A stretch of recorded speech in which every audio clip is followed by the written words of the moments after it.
आज जिस पर्सनालिटी की हम बात करेंगे, इनकी 3 पीढ़ियां फिल्म इंडस्ट्री का हिस्सा है। इस बात से समझ आता है कि एक्टिंग और फिल्मी माहौल इन्होंने कब से देखा है। इनकी नानी नेशनल अवार्ड विनर है, इनकी मॉम नेशनल अवार्ड विनर है और ये खुद भी नेशनल अवार्ड विनर है। इतना कुछ होने के बावजूद भी आज की डेट में इस एक्ट्रेस को काम के लिए स्ट्रगल करना पड़ रहा है। इसलिए नहीं कि ये फ्लॉप हो गई, बल्कि इसलिए कि हमारी इंडस्ट्री में इस तरह के कैरेक्टर्स ही नहीं बन रहे हैं। बात करेंगे ब्रिलियंट एक्ट्रेस कोनकना सेन शर्मा की। कोनकना की लाइफ से जुड़ी वो बातें मैं आपको बताऊंगी जो आपने शायद ही सुनी होंगी। कब कोनकना सेन शर्मा ने पहली बार कैमरा फेस किया था, क्यों कोनकना सेन शर्मा ने बॉलीवुड में आकर और यहाँ पर हिट होकर अपनी मॉम का एक बदला लिया, और कैसे कोनकना सेन शर्मा को जल्दबाजी में चोरी चुपके शादी करनी पड़ी।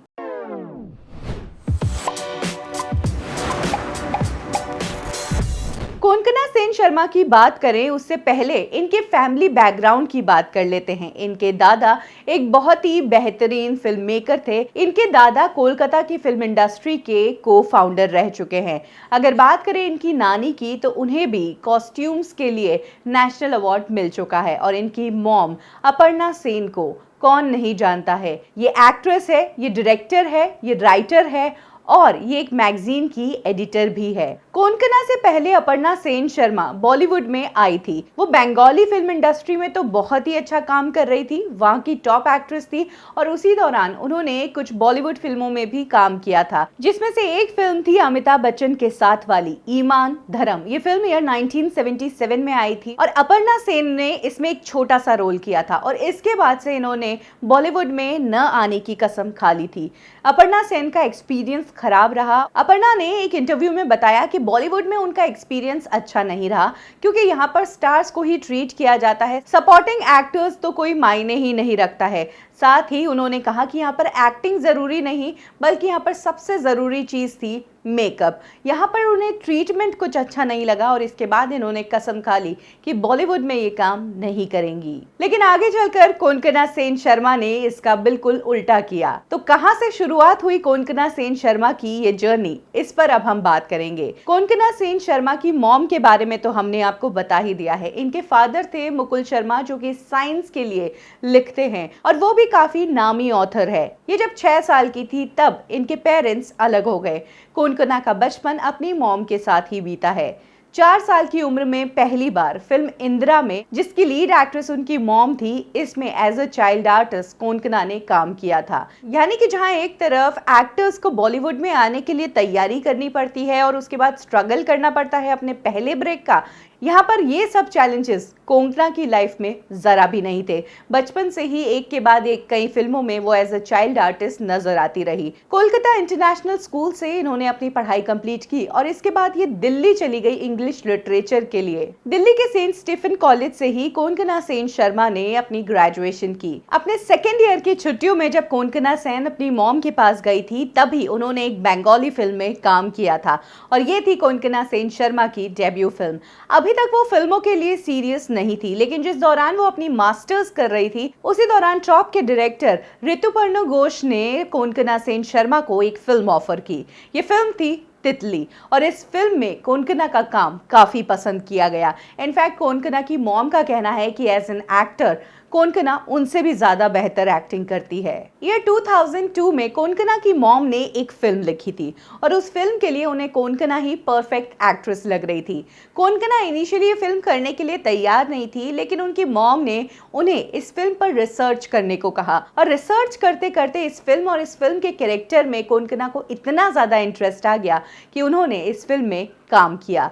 ये फिल्म थी मिस्टर एंड मिसेस अय्यर और इस फिल्म के लिए कोनकना सेन शर्मा को नेशनल अवार्ड मिला था बेस्ट एक्ट्रेस का। और यहीं से कोनकना सेन शर्मा को इतनी फेम मिली कि उन्हें बॉलीवुड में मधुर भंडारकर, जो कि सीरियस और रियलिस्टिक टॉपिक पर फिल्में बनाते हैं, उन्होंने अपनी फिल्म पेज 3 में काम दिया। ये फिल्म काफ़ी हिट रही और कोनकना के कैरेक्टर को भी बहुत पसंद किया गया। इनफैक्ट कोनकना ने इस फिल्म में काफ़ी हार्ड हिटिंग परफॉर्मेंस दी थी और इसके साथ ही बॉलीवुड इंडस्ट्री ने कोनकना को एक अच्छी एक्ट्रेस और रिस्पेक्ट के रूप में एक्सेप्ट किया था, जो एक्सेप्टेंस कोनकना की मॉम को नहीं मिली। मिली थी।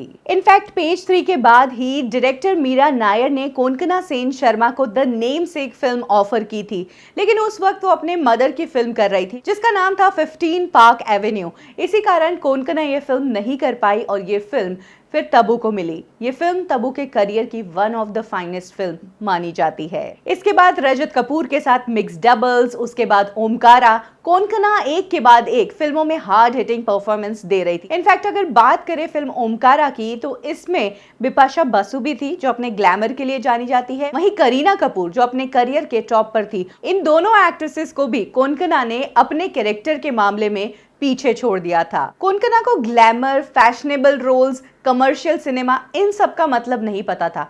वो तो बस कैरेक्टर में ढलना जानती थी और एक के बाद एक परफॉर्मेंस से वो अपने आप को एक मजबूत एक्ट्रेस के रूप में साबित करती जा रही थी। ये वो टाइम था जब कोनकना रणवीर शौरी को जानने लगी थी।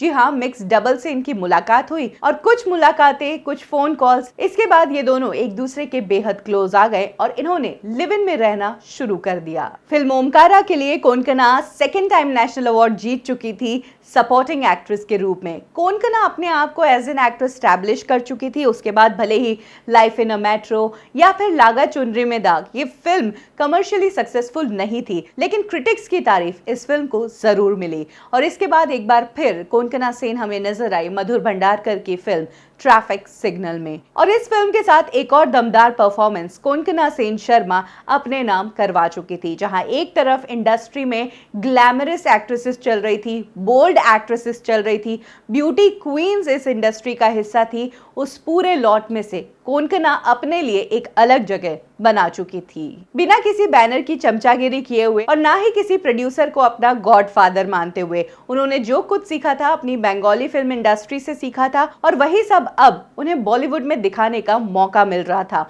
और ऑडियंस उन्हें पसंद भी कर रही थी। इस दौरान कोनकना सेन ने कुछ कमर्शियल फिल्में भी करने की कोशिश की और इसमें भी काफी हद तक सक्सेसफुल रही, जैसे कि अतिथि कब जाओगे और उसके बाद wake up set Ranbir Kapoor के साथ, जहां पर एक से एक हसीनाएं कास्ट की जा रही थी।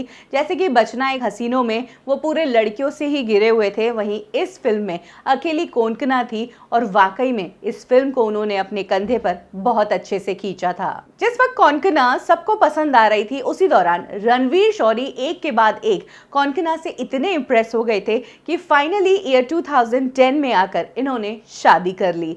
वैसे इनकी शादी की जहां तक बात है तो ये बहुत ही प्राइवेट अफेयर था और शादी के 2 दिनों बाद जब इन्होंने अपनी तस्वीरें शेयर की तब जाकर लोगों को पता चला कि इन दोनों ने शादी कर ली। पहले गुपचुप और जल्दबाजी की शादी का कारण था कोनकना की प्रेगनेंसी। जी हाँ, अपनी शादी से पहले ही कोनकना सेन शर्मा रणवीर शौरी से प्रेग्नेंट हो गई थी और यही कारण था कि उन्होंने जल्दी से जल्दी रणवीर शौरी के साथ शादी कर ली। इनफैक्ट सितंबर 2010 में इन्होंने शादी की थी और मार्च 2011 तक इनकी गोद में इनका बेटा था हरून। लेकिन कोनकना और रणवीर के बीच की प्रॉब्लम्स तब सामने आने लगी जब ये 2013 में ये एक इवेंट में आए और वहां पर रणवीर शौरी अलग आए थे, ये अलग आई थी, ये दूर बैठी थी और वो भी इनसे दूर बैठे थे और तब से इनके बीच की प्रॉब्लम्स की बात सामने आने लगी। इनफैक्ट इनके फ्रेंड सर्कल की बात माने तो कोनकना तब अपने रिश्ते को टाइम देना चाह रही थी, वो चांस दे रही थी। प्रॉब्लम तो पहले ही शुरू हो चुकी थी और ईयर 2015 तक आते आते तो कोनकना ने रणवीर के साथ अपना सेपरेशन अनाउंस ही कर लिया। इनकी शादी 5 साल टिकी और इनको एक बेटा था। शादी के दौरान कोनकना सेन शर्मा ज्यादा काम तो नहीं कर पाई, लेकिन उसी दौरान उन्होंने अपने फादर की लिखी हुई कहानियों पर एक फिल्म बनी जिसमें वो काम करती नजर आई। ये फिल्म थी एक थी डायन और ये फिल्म उनके फादर की स्टोरी से ही इंस्पायर्ड थी। इनफैक्ट अगर बात करें विशाल भारद्वाज की जिन्होंने ये फिल्म बनाई थी तो वो कोनकना के फादर मुकुल शर्मा के बहुत अच्छे दोस्त थे और इसीलिए कोनकना सेन शर्मा ने इस फिल्म में लीड एक्ट्रेस के रूप में काम किया था।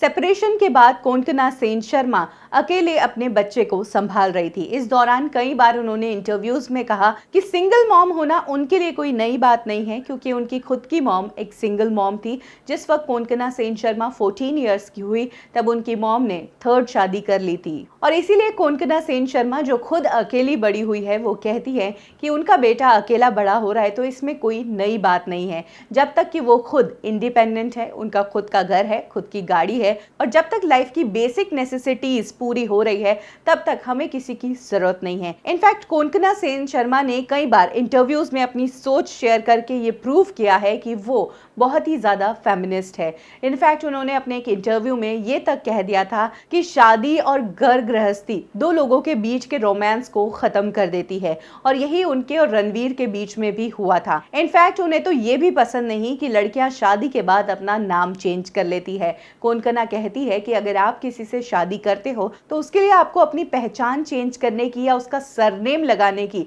जरा भी जरूरत नहीं है। आप उस इंसान से कनेक्टेड रहो दिल से, लेकिन उसके लिए नाम चेंज करने में उन्हें कोई तुक नजर नहीं आता है। ऑन द कॉन्ट्ररी अगर खुद कोनकना की ही बात करें तो उनके नाम में भी दो सरनेम है, एक उनकी मॉम का और दूसरा उनके फादर का। कोनकना सेन शर्मा एक अच्छी एक्ट्रेस तो है ही, साथ ही वो एक अच्छी डायरेक्टर भी है। ये उन्होंने प्रूव कर दिया अपनी पहली film a death in gun से। इस फिल्म को क्रिटिक्स की बहुत तारीफ मिली और इस फिल्म में उनके एक्स हस्बैंड रणवीर शौर्य ने भी उनके साथ काम किया है। कोनकना का कहना है कि ये सेपरेट भले ही हो गए हैं लेकिन फ्रेंडशिप इनकी अभी भी है। साथ ही अपनी शादी के बाद और मॉम बनने के बाद फिल्म ऑफर्स कम होने की बात भी कोनकना ने बताई। उनका कहना है कि वो तो काम करने के लिए तैयार है लेकिन फिल्म इंडस्ट्री उन्हें अब रोल्स ऑफर ही नहीं कर रही है। उनका कहना है कि या तो ऐसे रोल्स आते हैं जिसमें उन्हें किसी नई एक्ट्रेस के लिए सपोर्टिंग रोल करना है और या फिर उन्हें वो रोल्स ऑफर ही नहीं होंगे, क्योंकि फिल्म इंडस्ट्री भले ही अपने आप को पर्दे पर एकदम मॉडर्न बताती है लेकिन at the back film industry की सोच वही पुरानी है कि एक बार एक्ट्रेस की शादी हो गई, वो माँ बन गई, उसके बाद वो लीड एक्ट्रेस के रूप में काम नहीं कर सकती है। साथ ही जिस तरह की एक्ट्रेस कोनकना सेन शर्मा है वो हार्ड हिटिंग रोल्स करती है, वो आर्ट सिनेमा से ज्यादा जुड़ी हुई है। यही कारण है कि उनके जैसे रोल्स ना तो आजकल लिखे जाते हैं और ना ही आजकल बनते हैं। इनफैक्ट अगर बात की जाए आज की फिल्मों की तो आज की फिल्मों को बनाने से पहले ही ये तय कर दिया जाता है कि उसको बेचना कितने में है और उस हिसाब से ही इस फिल्म की कमर्शियल वैल्यू को ऐड किया जाता है, जिसके लिए फिल्मों के साथ बड़े स्टार्स का नाम जुड़ना बहुत जरूरी है और इसीलिए कहते हैं बॉलीवुड को स्टार ड्रिवन इंडस्ट्री। ऐसे में ये जो बेहतरीन कलाकार है हमारी इंडस्ट्री के, ये सामने नहीं आ पाते हैं। ये हमारी इंडस्ट्री की एक बहुत ही दुखद सच्चाई है। लेकिन अब वक्त बदल रहा है, लोगों को कंटेंट ओरिएंटेड फिल्में पसंद आ रही है, लोगों को कैरेक्टर में कैसे जाया जाता है वो पसंद आ रहा है। यही कारण है कि राजकुमार राव, आयुष्मान खुराना, पंकज त्रिपाठी, नवाजुद्दीन सिद्दीकी, संजय मिश्रा, इस तरह के कैरेक्टर्स को अब पसंद किया जा रहा है और इनकी गजब की फैन फॉलोइंग हो रही है। वेल कोनकना सेन शर्मा की लाइफ की अगर बात करें तो बेशक उन्हें वैसा स्ट्रगल नहीं करना पड़ा, उन्हें हर चीज प्लेट पर मिली थी, लेकिन उसके साथ ही उन्होंने अपनी परफॉर्मेंस को भी दिखाया, उन्होंने अपना टैलेंट का भी लोहा मनवाया। वरना इस इंडस्ट्री में जहां पर कलर को लेकर, बॉडी को लेकर, लुक्स को लेकर, ग्लैमर कोशेंट को लेकर इतना परखा जाता है, वैसे में कोनकना जैसी एक्ट्रेस अपनी जगह शायद ही बना पाती। आपको कोनकना की कौन सी फिल्म बहुत पसंद है? कमेंट सेक्शन में जरूर शेयर करें। कब की और कैसे में आज के लिए बस इतना ही, फिर मिलेंगे एक और स्टोरी के साथ। लाइक करें हमारा फेसबुक पेज बॉलीवुड ठिकाना, फॉलो करें हमें इंस्टा पे और सब्सक्राइब करें हमारा यूट्यूब चैनल बॉलीवुड ठिकाना।